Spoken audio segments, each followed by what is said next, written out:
क्या आपको पता है ग्लूकोमा यानी काला मोतिया भारत में अंधेपन का एक प्रमुख कारण रहा है। ग्लूकोमा एक ऑप्टिक नर्व की बीमारी है जो आंखों के दबाव या खिंचाव से संबंधित है। भारत में ग्लूकोमा के पेशेंट की तादाद लगातार बढ़ रही है। ग्लूकोमा से हुई क्षति को ठीक नहीं किया जा सकता। आई ड्रॉप्स, दवाइयाँ, लेज़र और सर्जिकल ऑपरेशन ग्लूकोमा से होने वाली क्षति को कंट्रोल करने के लिए इस्तेमाल किया जाता है। कैसे बचे ग्लूकोमा से और क्या है इसके उपचार, ये बताने के लिए स्टूडियो में हमारे साथ हैं आई केयर आई हॉस्पिटल से senior glaucoma consultant doctor Rita Hansaria. आप भी कर सकते हैं घर बैठे डॉक्टर से सीधी बात। फ़ोन लगाइए और कहिए हेलो डॉक्टर। बहुत बहुत स्वागत है आपका। क्या रीज़न है ग्लूकोमा का डॉक्टर रीता? आज तक ग्लूकोमा का कोई नोन रीज़न नहीं है, बट कुछ रिस्क फैक्टर्स हैं जो कि अगर हमें पता चले किसी भी मरीज़ में तो उनको ग्लूकोमा स्क्रीनिंग करवा लेनी चाहिए। ठीक है डॉक्टर साहब, आपने बोला कि कुछ रिस्क फैक्टर है। क्या है वो रिस्क फैक्टर जिसके बारे में अगर हम बात करें तो? मोस्ट कॉमन रिस्क फैक्टर तो जैसे बढ़ती हुई उम्र, किसी भी मरीज़ को आफ्टर द एज ऑफ 40 साल की उम्र के बाद उन्हें ग्लूकोमा स्क्रीनिंग ज़रूर करवाना चाहिए जी। अगर आंखों का प्रेशर नॉर्मल प्रेशर से ज़्यादा है, जैसे आंखों का नॉर्मल प्रेशर 10 से 20 के बीच में होना चाहिए, अगर इससे ज़्यादा है तो उनको ग्लूकोमा स्क्रीनिंग टेस्ट करवाने चाहिए अपने निकट के आई हॉस्पिटल में या हमारे आई केयर आई हॉस्पिटल सेक्टर 26 में ज़रूर आके ग्लूकोमा स्क्रीनिंग करवानी चाहिए जी। फिर किसी के परिवार में अगर किसी सदस्य को ग्लूकोमा है उनको ग्लूकोमा स्क्रीनिंग करवानी चाहिए जी। जी डॉक्टर रीता, ज़रूर हम इसके बारे में बात करेंगे। एक कॉलर जुड़ चुके हैं हमारे साथ। जी, नाम बताइए अपना। मैं निहारिका बोल रही हूँ। कहाँ से बोल रहे हैं निहारिका? मैं नोएडा से बोल रही हूँ। जी, समस्या बताइए अपना। मेरे को ये पूछना था कि मेरी मदर इन लॉ को आजकल एक आंख से थोड़ा कम दिखाई देता है और वो ये बोलती है कि कुछ काले घेरे उनको नजर आते हैं, तो ग्लूकोमा हो सकता है क्या ये? जी जी डॉक्टर साहब, जैसे कि निहारिका ने बताया कि उनकी मदर को एक आंख से कम दिखता है, क्या वो ग्लूकोमा हो सकता है? उसकी जांच करे बिना हम बता नहीं सकते ग्लूकोमा है कि नहीं। उन्हें अपने निकट के आई हॉस्पिटल में जाके एक सफ़ेद मोतिया भी हो सकता है जो कि साधारणतः उम्र के साथ लोगों को होता है, तो उनको पहले जांच करवाना चाहिए, उसके बाद ही हम बता सकते हैं ग्लूकोमा है या सफ़ेद मोतिया है, यानी कि कैटरेक्ट।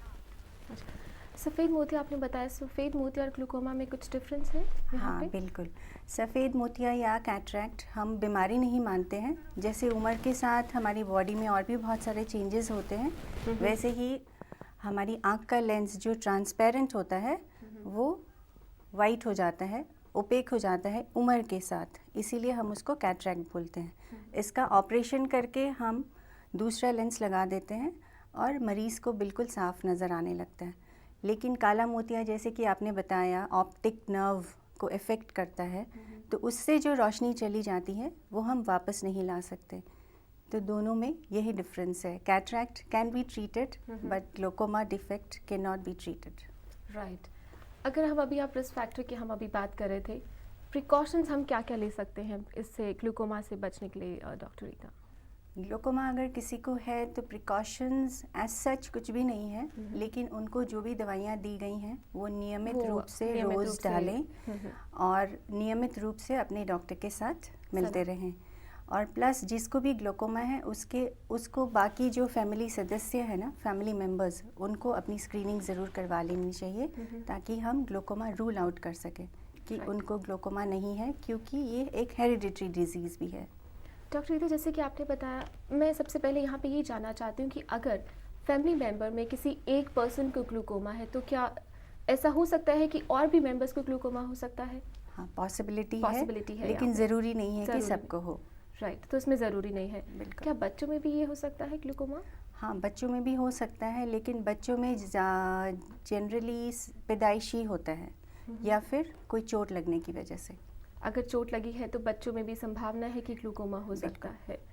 ठीक है, यानी कि इसके कुछ प्रिकॉशंस हम ले सकते हैं कि वो डॉक्टर के पास जाके उनसे सलाह मशवरा लें और अपनी आँखों का टेस्ट वो रेगुलर कराते रहें। जैसे कि आपने बताया कि कोई भी समस्या है तो सबसे पहले डॉक्टर से सलाह लेनी चाहिए। आप डॉक्टर के पास जाइए, अपना टेस्ट कराइए, अपनी आँखों का चेकअप कराइए। ज़रूरी नहीं कि आपको ग्लूकोमा ही हो, कोई और ही बीमारी आपको हो सकती है। एज फैक्टर है क्या ग्लूकोमा में डॉक्टर रिता? हाँ, आफ्टर द एज ऑफ 40 साल की उम्र के बाद सभी लोगों को अपना पूरा कंप्लीट आई चेकअप करवा लेना चाहिए, ताकि बीमारी जैसे कि ग्लूकोमा है वो हम रूल आउट कर सकें। यही एक तरीका है कि हम इस बीमारी से बच सकते हैं। जी ज़रूर, इस बारे में हम बात करेंगे डॉक्टर साहब। एक कॉलर हमारे साथ जुड़ चुके हैं। जी नाम बताइए अपना।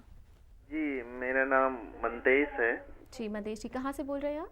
जी मैं राकेश नगर से बोल रहा हूँ। जी समस्या बताइए अपनी। एक्चुअली मेरी आंखों में ज़्यादा देर तक कंप्यूटर पे काम करने के बाद ना आंखों में खुजली सी होने लगती है, इचिंग होने लगती है, तो उसके लिए क्या करना पड़ेगा?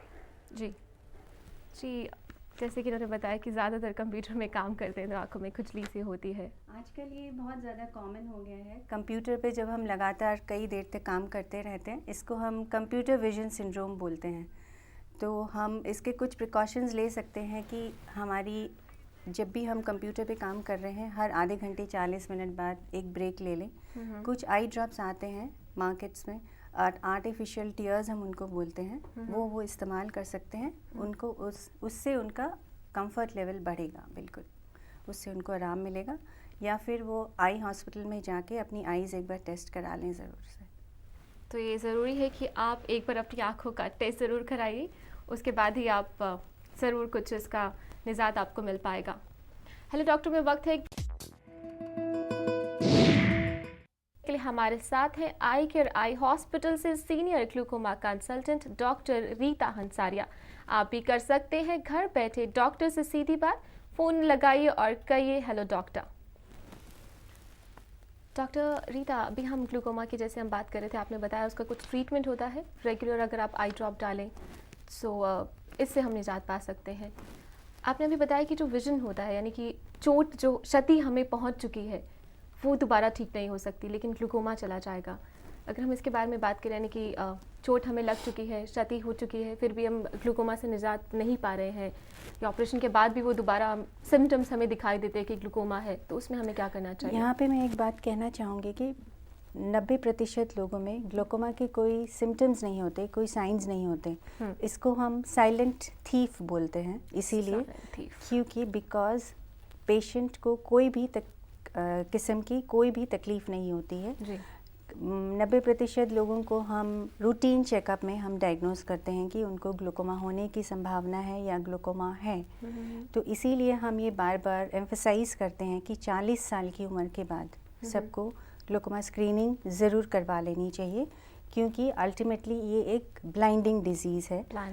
एक बार विजन जितनी भी लॉस्ट हो जाती है या ऑप्टिक नर्व की क्षति जितनी भी हो चुकी होती है, उसको हम वापस नहीं ला सकते। जैसे कि अभी आपने इसको नाम दिया एक साइलेंट थीफ ये है। जी, आप हमें अभी जैसे कि आपने डॉक्टर रीता बताया कि 40 साल के बाद हमें इसका स्क्रीनिंग के लिए जाना चाहिए, कि 40 साल से पहले भी हम जा सकते हैं इसके ट्रीटमेंट के लिए या इसके टेस्ट के लिए? हाँ, कर सकते हैं। At the age of 30-35 also you can, if anybody has, अगर किसी को है परिवार में ग्लूकोमा तो आप करवा सकते हैं बेशक।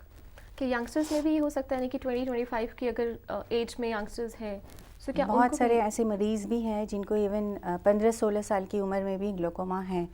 तो वो एक अलग कैटेगरी ऑफ ग्लूकोमा है जो कि जनरली जुवेनाइल किस्म के लोगों को, जुवेनाइल एज होती है 15 to 16, तो ये जुवेनाइल ग्लूकोमा कहलाता है। बिल्कुल छोटे बच्चे में जिनमें पैदाइशी होता है उनको चाइल्डहुड ग्लूकोमास बोलते हैं। तो ग्लूकोमा हर एज में हो सकता है, लेकिन जो एक्वायर्ड फॉर्म है वो basically with age, that is why we say increasing age, बढ़ती हुई उम्र के साथ ग्लूकोमा की टेंडेंसी ज़्यादा होती है। अगर 40 साल की अगर हम बात करें, 40 साल के बाद अगर इसका इलाज नहीं किया गया, क्या पेशेंट को नहीं पता है कि उनको ग्लूकोमा है, तो क्या ये बढ़ सकता है? बिल्कुल, ये बहुत, ऑल्दो इसकी जो स्पीड है प्रोग्रेशन की वो बहुत धीमी है, बहुत स्लो है, लेकिन फिर भी धीरे धीरे ये बीमारी बढ़ती रहेगी और अल्टीमेटली ब्लाइंडनेस भी ला सकती है। इसीलिए हम बताते हैं कि रेगुलर स्क्रीनिंग इम्पोर्टेंट है। इसका अगर समय पे इलाज नहीं किया गया तो बिल्कुल अंधापन भी आंखों में आ सकता है। जी, एक कॉलर जुड़ चुके हैं हमारे साथ, डॉक्टर रीता जी। नाम बताइए अपना। नाम बताइए अपना।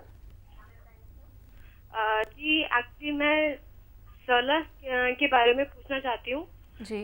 उनकी आईज ठीक नहीं है। उनकी आईज में एक्चुअली हम किसी भी डॉक्टर को दिखाते हैं तो वो ये बोलते हैं कि मतलब उनकी आंखें ठीक नहीं हो सकती हैं। अब उनकी आंखों में है क्या, हमें ये नहीं मालूम चल रहा है। जी, ये कह रहे हैं कि क्या है, इनको खुद ही समस्या नहीं पता चल रहा है कि आंखों में क्या प्रॉब्लम आ रही है। डॉक्टर से भी ये उनको बात करें। प्रॉब्लम क्या है, पेशेंट को सिम्टम क्या है? सिम्टम्स अभी उन्होंने नहीं क्या आप हमें सुन सकते हैं?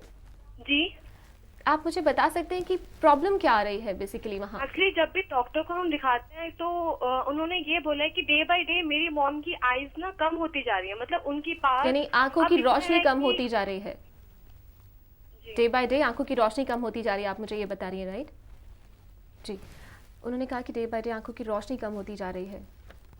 सो क्या ये भी ग्लूकोमा का सिम्टम हो सकता है? It could be, It could हो be. भी सकता है, नहीं भी हो सकता है। Without checking we can not से।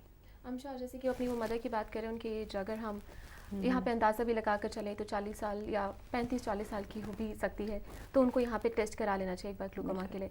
तो हमारा सजेशन यही होगा आपके लिए कि आप जाइए ग्लूकोमा का एक बार टेस्ट कराइए, या अपने डॉक्टर से आप सजेशन लीजिए कि वो क्या एडवाइस करते हैं। बेटर होगा कि आप उनके सजेशन से, उनके एडवाइस फॉलो कीजिए और उनका टेस्ट जल्दी से और टाइम से आप उन्हें करवाइए, सो दैट इस प्रॉब्लम का आपको निजात मिल सके। अगर हम ट्रीटमेंट की हम बात कर रहे हैं, ऑपरेशन आपने बोला कि सेकेंडरी ऑप्शन हो सकता है। अगर कोई पेशेंट बीच में ही अपनी मेडिसिन छोड़ दे, यानी कि आई ड्रॉप्स नहीं डालता है, तो क्या होगा? जी ज़रूर, इसके बारे में हम बात करेंगे। नाम बताइए अपना।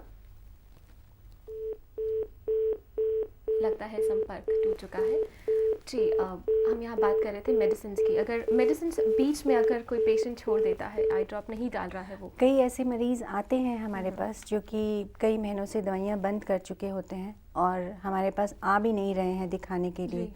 तो उनका जब हम वापस से स्क्रीनिंग पूरा करते हैं तो कई केसेस में ऐसे भी नज़र आता है कि वो बीमारी पहले जिस स्टेज पे थी उससे कहीं आगे बढ़ चुकी कहीं है। आगे बढ़ जाती है। तो इसीलिए हम एम्फेसाइज़ करते हैं कि नियमित रूप से अपने डॉक्टर को ज़रूर दिखाएं और नियमित रूप से दवाइयों का इस्तेमाल ज़रूर करें।